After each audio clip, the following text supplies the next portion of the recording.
سلام دخترا، توی این ویدیو 2 تا لیکوید پلیژل از 2 برند مختلف رو براتون تست کردم. هر دو محصول رو با ضخامت 1 میل روی کاغذ فرمر اجرا کردم.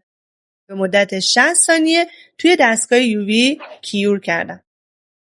حالا نتیجه چی میشه؟ یکی از پلیژل ها با اولین فشار شکست ولی اون یکی با وجود خم شدن اصلا نشکست و کاملا ساختارش رو حفظ کرد.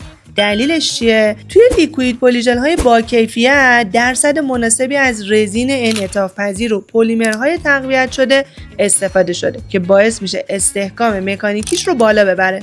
در عین حال انعطاف هم حفظ بشه، ولی توی محصولات ضعیفتر معمولا این تعادل رعایت نشده، یا خشک و شکننده است یا شله و استحکام نداره.